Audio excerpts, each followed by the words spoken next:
തദ്ദേശ നിയമസഭാ തെരഞ്ഞെടുപ്പുകൾക്ക് ബി.ജെ.പിയുടെ തന്ത്രമൊരുക്കാൻ അമിത്ഷാ എത്തുന്നു. അമിത്ഷായുടെ നേതൃത്വത്തിൽ ചേരുന്ന കോർ കമ്മിറ്റി യോഗത്തിൽ തെരഞ്ഞെടുപ്പ് തന്ത്രങ്ങൾ ആവിഷ്കരിക്കും. കേരള ബി.ജെ.പിയിലെ വിഭാഗീയ നീക്കത്തിന് അറുതി വരുത്താനുള്ള കേന്ദ്രത്തിന്റെ ഇടപെടലും ഉണ്ടായേക്കും. തദ്ദേശ തെരഞ്ഞെടുപ്പിൽ തിരുവനന്തപുരം കോർപ്പറേഷനിൽ അടക്കം പ്രമുഖരെ കളത്തിലിറക്കുക എന്നതാണ് ബി.ജെ.പിയുടെ ഇത്തവണത്തെ തന്ത്രം. ഇതടക്കമുള്ള നിർദ്ദേശങ്ങളും അമിത്ഷാ നേതാക്കളുമായി പങ്കുവയ്ക്കും. വാർത്തയുടെ വിശദാംശങ്ങളുമായി ടി.ജി. സജിത്താണ് ചേരുന്നത്. സജിത്ത്, തദ്ദേശ തെരഞ്ഞെടുപ്പ് പടിവാതിക്കൽ എത്തി നിൽക്കുന്ന ഒരു സാഹചര്യമുണ്ട്. മുന്നൊരുക്കങ്ങൾ നടത്തേണ്ടതുണ്ട്. ഒരുപക്ഷെ നിയമസഭാ തെരഞ്ഞെടുപ്പിന്റെ ഒരുക്കം എന്ന നിലയിൽ കൂടിയായിരിക്കുമല്ലോ ബി.ജെ.പി ഈ തദ്ദേശ തെരഞ്ഞെടുപ്പിനെ കാണുന്നത്. കഴിയുന്നത്ര ഇടങ്ങൾ പിടിക്കുക എന്നത് തന്നെയല്ലേ ബി.ജെ.പിയുടെ തന്ത്രം? അഭിലാഷ്, അമിത്ഷായുടെ കേരള സന്ദർശനത്തിന് ഇത്തവണ വലിയ രാഷ്ട്രീയ പ്രാധാന്യമുണ്ട്. ബി.ജെ.പിയെ സംബന്ധിച്ച് രാജീവ് ചന്ദ്രശേഖർ ബി.ജെ.പിയുടെ സംസ്ഥാന അധ്യക്ഷനായതിനു ശേഷം ഇതാദ്യമായിട്ടാണ് ദേശീയ നേതൃത്വത്തിൽ നിന്ന് പ്രധാനപ്പെട്ട ഒരു വ്യക്തി കേരളത്തിലേക്ക് വരുന്നത്. അമിത്ഷായുടെ കേരള സന്ദർശനം നേരത്തെ നിശ്ചയിച്ചതാണ്, പല ഘട്ടങ്ങളിലും നീണ്ടുപോയി. യഥാർത്ഥത്തിൽ അമിത്ഷായുടെ വരവ് സംസ്ഥാനത്ത് പുതിയതായി പണികഴിപ്പിച്ച സംസ്ഥാന മന്ദിരത്തിൻ്റെ ഉദ്ഘാടനം, ഒപ്പം തന്നെ പ്രവർത്തകരെ അഭിസംബോധന ചെയ്തുകൊണ്ടുള്ള ഒരു പൊതുസമ്മേളനം.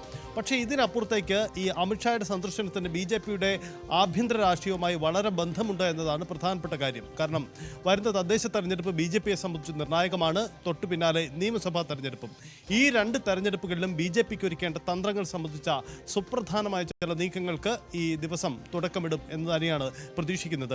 ഇന്ന് വൈകിട്ട് അമിത്ഷാ തിരുവനന്തപുരത്തെത്തും. നാളെയാണ് അദ്ദേഹത്തിന്റെ പൊതുപരിപാടികൾ. നാളെ കണ്ണൂരിലും അദ്ദേഹത്തിന് പരിപാടികളുണ്ട്. പക്ഷേ ഈ രണ്ടിടങ്ങളിലും പ്രധാന നേതാക്കളുമായുള്ള ആശയവിനിമയങ്ങൾ നടത്തും. സംസ്ഥാന കോർ കമ്മിറ്റി യോഗം അദ്ദേഹത്തിന്റെ അധ്യക്ഷതയിൽ ചേരുമെന്നാണ് നമുക്ക് അറിയാനാവുന്നത്. എന്തായാലും കേരളത്തിൽ രണ്ട് പ്രധാനപ്പെട്ട അജണ്ടകളാണ് അമിത്ഷായ്ക്ക് നിർവഹിക്കാനുള്ളത്. അതിലൊന്ന് കേരള ബി.ജെ.പിയിലെ ആഭ്യന്തര പ്രശ്നങ്ങളാണ്. രാജീവ് ചന്ദ്രശേഖർ ചുമതല ഏറ്റെടുത്തതിന് ശേഷം ഒരു വിഭാഗത്തെ അവഗണിക്കുന്നു എന്ന് പരാതി ഉന്നയിക്കുന്ന അവരുണ്ട്. അവർ സമാന്തര വിമത നീക്കങ്ങൾ നടത്തുന്നു എന്ന ആക്ഷേപമുണ്ട്. ഇത്തരക്കാർക്ക് ഒരു കൃത്യമായ നിർദ്ദേശം നൽകൽ അമിത്ഷായുടെ നീക്കത്തിലുണ്ടാവും. അതായത് കേരളത്തിൽ ഇപ്പോൾ നടക്കുന്ന വിഭാഗീയ പ്രവർത്തനങ്ങളുടെ വേരറുക്കുക എന്ന് തന്നെ അമിത്ഷായുടെ ലക്ഷ്യത്തിലുണ്ട്. അത് തീർച്ചയായും ഒരു നിർദ്ദേശമായി തന്നെ സംസ്ഥാന നേതാക്കൾക്ക് കൈമാറുമെന്ന് ഉറപ്പാണ്. ഇതിനിടയിൽ പുതിയ പുനഃസംഘടന, പുതിയ ഭാരവാഹികളുടെ പട്ടിക പുറത്തു വരേണ്ടതുണ്ട്. പക്ഷേ ഇന്ന് തന്നെ ഈ പട്ടിക പുറത്തു വരുമെന്നാണ് പ്രതീക്ഷിക്കുന്നത്. അങ്ങനെയെങ്കിൽ ആ പുതിയ ടീമുമായുള്ള ആശയവിനിമയം സ്വാഭാവികമായും അമിത്ഷായുടെ ഭാഗത്തു നിന്നും ഉണ്ടാകും. രണ്ടാമത്തെ അജണ്ട കേരളത്തിലെ സംഘടന ഇനി അങ്ങോട്ടുള്ള തെരഞ്ഞെടുപ്പ് തന്ത്രവുമായി ബന്ധപ്പെട്ടാണ്. അതിലൊന്ന് തദ്ദേശ തെരഞ്ഞെടുപ്പാണ്. ഈ തദ്ദേശ തെരഞ്ഞെടുപ്പിൽ കേരളത്തിലെ ചില പ്രധാനപ്പെട്ട തദ്ദേശ സ്ഥാപനങ്ങൾ ഇത്തവണ പിടിച്ചെടുക്കണമെന്നത് ബി.ജെ.പിയുടെ അജണ്ടയാണ്. അതിലേറ്റവും മുഖ്യമായി അവർ കരുതുന്നത് തിരുവനന്തപുരം കോർപ്പറേഷനാണ്. കാരണം തലസ്ഥാനത്തെ കോർപ്പറേഷനിൽ ബി.ജെ.പി ഇപ്പോൾ തന്നെ മുഖ്യ പ്രതിപക്ഷമാണ്. അവിടെ ഒരു വലിയ രാഷ്ട്രീയ നീക്കം നടത്തി അത് പിടിച്ചെടുക്കാനാവും എന്ന ഒരു പ്രതീക്ഷയിൽ അത്തരം രാഷ്ട്രീയ തന്ത്രങ്ങൾ മെനഞ്ഞുകൊണ്ടാണ് ബി.ജെ.പിയുടെ നീക്കം. അതിൽ പ്രധാനപ്പെട്ട വ്യക്തി വി മുരളീധരനെ പോലെയുള്ള പ്രധാനികളെ കോർപ്പറേഷനിൽ വേണമെങ്കിൽ മത്സരിപ്പിക്കണം എന്ന ആലോചന പോലും ബി.ജെ.പിയിൽ നടക്കുന്നുണ്ട്. അങ്ങനെയെങ്കിൽ അത്തരം ആലോചനകൾ സംബന്ധിച്ച കൃത്യമായ ഒരു കൃത്യത ഈ അമിത്ഷായുമായുള്ള കൂടിക്കാഴ്ചകളിലും ചർച്ചകളിലും ഉണ്ടാകുമെന്നാണ് പ്രതീക്ഷിക്കുന്നത്. അതിനപ്പുറം തദ്ദേശ തെരഞ്ഞെടുപ്പിലെ കൂടുതൽ നീക്കങ്ങൾ നിയമസഭാ തെരഞ്ഞെടുപ്പ് ലക്ഷ്യമിട്ടുകൊണ്ട് നടത്തുമ്പോൾ കേരളത്തിലെ ഏതൊക്കെ നിയമസഭകൾ, ഏതൊക്കെ മണ്ഡലങ്ങളിലാണ് അത്തരം കടുത്ത നീക്കങ്ങൾ വേണ്ടത്, അതിൻ്റെ അവിടുത്തെ സാഹചര്യം, സ്ട്രാറ്റജി എന്താവണം തുടങ്ങിയ ആലോചനകൾ ഉണ്ടാവും. ക്രൈസ്തവ സഭകളെ ഒപ്പം നിർത്തുക എന്ന ബി.ജെ.പിയുടെ കുറേ നാളുകളായുള്ള അജണ്ട, അതിൻ്റെ പൂർത്തീകരണം അല്ലെങ്കിൽ അതിൻ്റെ തുടർഘട്ടങ്ങൾ, ഈ കാര്യങ്ങളിലൊക്കെ വിശദമായ ചർച്ച നടക്കാൻ തന്നെയാണ് സാധ്യത. യെസ്, അവിടെ സജിത്ത്, നമ്മൾ അമിത്ഷായുടെ സന്ദർശനത്തിലേക്ക് വിശദമായി പോകുമ്പോൾ സജിത്ത് സൂചിപ്പിച്ചതുപോലെ സംഘടനാ തലത്തിൽ ഉണ്ടാകാൻ പോകുന്ന അഴിച്ചുപണി, രാജീവ് ചന്ദ്രശേഖരൻ സംസ്ഥാന അധ്യക്ഷനാകുമ്പോൾ സ്വാഭാവികമായും ബി.ജെ.പിക്കകത്ത് ചെറിയ വിയോജിപ്പുകൾ ഉണ്ടാവുക സ്വാഭാവികമാണ്. കാരണം രാജീവ് ചന്ദ്രശേഖർ ഒരു ഫുൾ ടൈം പൊളിറ്റീഷ്യൻ ആയിരുന്നില്ല എന്നുള്ളത്. രാജീവ് ചന്ദ്രശേഖരൻ്റെ കടന്നുവരവ് പ്രത്യേകിച്ച് മലയാളികൾക്ക് അത്ര സുപരിചിതനായ ആളായിരുന്നില്ല. അതേസമയം കേന്ദ്രത്തിൽ വലിയ സ്വാധീനമുള്ള ആൾ. അപ്പോൾ ഒരു പരീക്ഷണം എന്ന നിലയിലാണല്ലോ രാജീവ് ചന്ദ്രശേഖരനെ ബി.ജെ.പി സംസ്ഥാനത്തിൻ്റെ ആക്കിയിട്ടുള്ളത്. അവിടെ കൃത്യമായ ഒരു അജണ്ട ദേശീയ നേതൃത്വത്തിനുണ്ട്. അതായത് ദേശീയ നേതൃത്വവുമായി നേരിട്ട് ആശയവിനിമയം നടത്തുന്ന, അത്രമേൽ ദേശീയ നേതൃത്വവുമായി അടുപ്പം പുലർത്തുന്ന ആളാണ് രാജീവ് ചന്ദ്രശേഖർ. പക്ഷേ രാഷ്ട്രീയമാണ്, അവിടെ കൂടുതൽ കളമറിഞ്ഞ് നിൽക്കാൻ പറ്റുന്നവർ കൂടി വേണം എന്നുള്ളത് എടുത്തു പറയേണ്ടതാണല്ലോ. അപ്പോൾ ആ ടീമിലേക്ക് അതിൽ ആരുടെയൊക്കെ പേരുകൾ ആണ് പ്രധാനമായും പരിഗണിക്കുക? ശോഭാ സുരേന്ദ്രൻ ഉൾപ്പെടെയുള്ളവരുടെ പേരുകൾ ഉണ്ടാകുമ്പോൾ അത് ഈ വിഭാഗീയ നീക്കങ്ങൾക്ക് തടയിടാൻ ശ്രമിക്കുന്നു എന്ന് പറയുമ്പോൾ പോലും അത് വിഭാഗീയതയ്ക്ക് കൂടുതൽ കരുത്തു പകരുന്ന ഒന്നായി മാറുമോ? അതിനെ എങ്ങനെയാണ് ബി.ജെ.പിയുടെ ദേശീയ നേതൃത്വം നേരിടാൻ ഒരുങ്ങുന്നത്? അഭിലാഷ്, രാജീവ് ചന്ദ്രശേഖരന്റെ തെരഞ്ഞെടുപ്പ് BJPയെ സംബന്ധിച്ച് ഒരു വലിയ പരീക്ഷണം തന്നെയാണ്. പുതിയ പരീക്ഷണമാണ്, തർക്കമില്ല. കേരളത്തിന്റെ പരമ്പരാഗത രാഷ്ട്രീയ മുഖങ്ങൾക്കപ്പുറമുള്ള ഒരു പുതിയ കാല പരീക്ഷണമാണ് രാജീവ് ചന്ദ്രശേഖർ. അത് ഒരു വിജയം കാണുമോ അതല്ല അത് വലിയ വെല്ലുവിളി ഉണ്ടാക്കുമോ എന്നതിൽ ഒരു കൃത്യത ഇതുവരെ BJPക്ക് ഉണ്ടായിട്ടില്ല. പക്ഷേ രാജീവ് ചന്ദ്രശേഖരന് പ്രവർത്തന സ്വാതന്ത്ര്യമുണ്ടാക്കുന്ന ചില സുപ്രധാനമായ ഇടപെടലുകളും മാറ്റങ്ങളും ദേശീയ നേതൃത്വം നിർദ്ദേശിക്കും, അതിന് അംഗീകാരം നൽകും. അത് ഉറപ്പാണ്. കാരണം പുതിയ ടീമിന് ഒന്നിച്ചു പോവാൻ കഴിയുന്ന ഒരു സാഹചര്യം ഒരുക്കി കൊടുക്കുക എന്ന തന്നെ നീക്കമുണ്ടാവും. കഴിഞ്ഞ ദിവസം തന്നെ രാജീവ് ചന്ദ്രശേഖരന് ദേശീയ നേതൃത്വത്തിന് അത്തരമൊരു പിന്തുണ നൽകി എന്ന തരത്തിൽ ഡൽഹിയിൽ നിന്ന് പോലും വാർത്തകൾ ഉണ്ടായിരുന്നു. അതുകൊണ്ട് തന്നെ അത്തരം നീക്കങ്ങൾ സ്വാഭാവികമായും പ്രതീക്ഷിക്കാം. രാജീവ് ചന്ദ്രശേഖരന്റെ ടീമിൽ നിലവിലുള്ള ചില മുഖങ്ങളുണ്ടാവും, ചില പുതുമുഖങ്ങൾ കടന്നുവരും. ഇതിൽ പുതുമുഖങ്ങൾ എന്ന് നമ്മൾ പ്രതീക്ഷിക്കുന്നത് ഷോൺ ജോർജ്, അടുത്ത കാലത്തായി BJPയിലേക്ക് എത്തിയ ഷോൺ ജോർജിനെ ജനറൽ സെക്രട്ടറി സ്ഥാനത്തേക്ക് കൊണ്ടുവരാനുള്ള സാധ്യതയുണ്ട്. മറ്റൊന്ന് അനൂപ് ആന്റണിയാണ്. അനൂപ് ആന്റണിക്കും ഇങ്ങനെ രണ്ട് ക്രൈസ്തവ മുഖങ്ങൾക്ക് BJPയുടെ സുപ്രധാനമായ സമിതിയിൽ അംഗത്വം കിട്ടുമെന്ന് പറയുമ്പോൾ കേരളത്തിന്റെ കോർ കമ്മിറ്റിയിലേക്ക് ഇവർ കടന്നു വരുന്നു എന്ന സാഹചര്യം കൂടി ഉണ്ടാവുന്നുണ്ട്. പഴയ ടീം അംഗങ്ങളിൽ ശോഭാ സുരേന്ദ്രൻ, MT രമേശ് തുടങ്ങിയവർ ജനറൽ സെക്രട്ടറിമാരായി തുടരും. ശോഭാ സുരേന്ദ്രൻ ഇപ്പോൾ വൈസ് പ്രസിഡന്റാണ്. അവർ ജനറൽ സെക്രട്ടറി സ്ഥാനത്തേക്ക് തുടരും. സ്വാഭാവികമായും കോർ കമ്മിറ്റിയുടെ ഭാഗമാകും. ഇതിനപ്പുറം ചില പുതിയ മാറ്റങ്ങൾ കൂടി ഉണ്ടായേക്കുമെന്നാണ് കരുതുന്നത്. വൈസ് പ്രസിഡന്റുമാരുടെ എണ്ണം വർദ്ധിപ്പിച്ചുകൊണ്ടുള്ള ചില മാറ്റങ്ങളും പ്രതീക്ഷിക്കുന്നുണ്ട്. ഇത്തവണ RSSൽ നിന്നുമുള്ള സംഘടനാ സെക്രട്ടറി BJPയുടെ കോർ കമ്മിറ്റി ജനറൽ സെക്രട്ടറി സ്ഥാനത്തേക്ക് വരുന്നില്ല. അങ്ങനെയെങ്കിൽ ഒരാളെ കൂടി സംഘടനയിൽ നിന്ന് തന്നെ തിരഞ്ഞെടുക്കാൻ, BJPയിൽ നിന്ന് തന്നെ തിരഞ്ഞെടുക്കാനുള്ള സാഹചര്യം ഉണ്ടാകും. ആ തരത്തിലുള്ള ഒരു പുനഃസംഘടന തന്നെയാണ് ഇത്തവണ ഈ ടീമിൽ വരുത്താൻ പോകുന്ന മാറ്റങ്ങൾ. എന്തായാലും രാജീവ് ചന്ദ്രശേഖരന് കൂടുതൽ അദ്ദേഹത്തിന്റെ ആശയങ്ങൾക്കനുസരിച്ച് മുന്നോട്ട് പോകാൻ പറ്റും. അവിടെ സജിത്ത്, ഈ രാജീവ് ചന്ദ്രശേഖർ ചുമതലയേറ്റതിന് ശേഷം ഉണ്ടാകുന്ന ഒരു പ്രധാനപ്പെട്ട തെരഞ്ഞെടുപ്പായിരുന്നു നിലമ്പൂരിൽ നടന്ന ഉപതെരഞ്ഞെടുപ്പ്. ആ തെരഞ്ഞെടുപ്പ് ഘട്ടത്തിലടക്കം രാജീവ് ചന്ദ്രശേഖർ സ്വീകരിച്ച നിലപാട് തെരഞ്ഞെടുപ്പിൽ മത്സരിക്കേണ്ടതില്ല എന്നുള്ളതാണല്ലോ അന്ന് പുറത്തു വന്ന വിവരങ്ങൾ.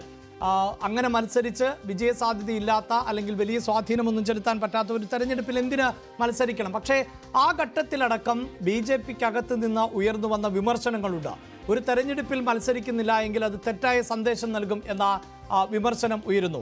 അതോടൊപ്പം തന്നെ നമുക്കറിയാം, ഇപ്പോൾ തിരുവനന്തപുരത്ത് ലോക്സഭാ തെരഞ്ഞെടുപ്പിൽ മത്സരിക്കുമ്പോഴടക്കം രാജീവ് ചന്ദ്രശേഖരന്റെ ഫ്ലെക്സുകളിൽ നിറഞ്ഞത് വികസനം എന്ന അജണ്ടയായിരുന്നു. ഇനി കാര്യങ്ങൾ മാറും എന്ന തരത്തിലുള്ള മുദ്രാവാക്യമായിരുന്നു മുന്നോട്ട് വെച്ചത്. പക്ഷേ BJPയെ സംബന്ധിച്ചിടത്തോളം അതിനകത്തുള്ള പ്രവർത്തകർക്ക്, നേതാക്കൾക്ക് ഈ വികസനം മാത്രം പറഞ്ഞുകൊണ്ട് മുന്നോട്ട് പോയാൽ ജനങ്ങൾക്കിടയിൽ സ്വാധീനം ചെലുത്താൻ പറ്റില്ല.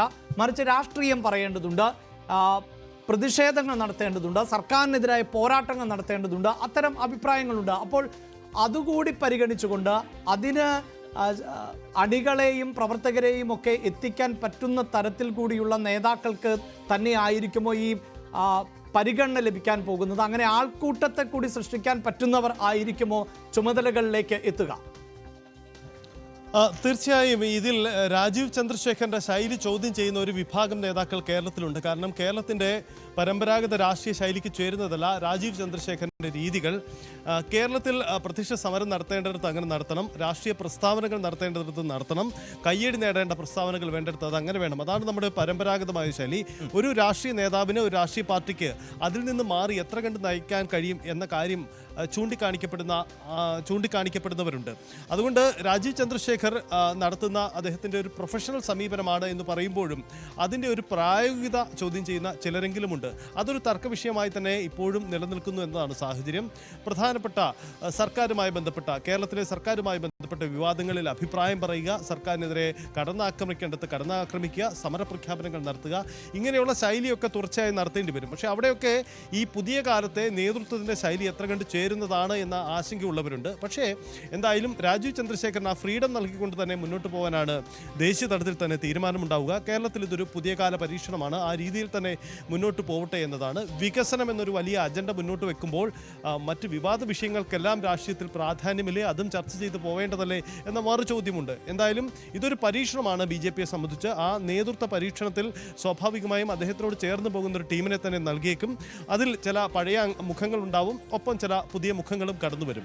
ഇതിൽ ശ്രദ്ധേയമായ ഒരു കാര്യം, ഈ മുൻകാലത്തെങ്ങുമില്ലാത്ത, നമുക്കറിയാം BJPയെ സംബന്ധിച്ച് അവർക്ക് ഒരു ക്രൈസ്തവ മുഖം കേരളത്തിൽ ഉണ്ടായിരുന്നത് ജോർജ് കുര്യനാണ്. ജോർജ് കുര്യൻ കേന്ദ്രമന്ത്രിയായി പോയി കഴിഞ്ഞു. അദ്ദേഹം കോർ കമ്മിറ്റി അംഗവുമായിരുന്നു മുമ്പ്.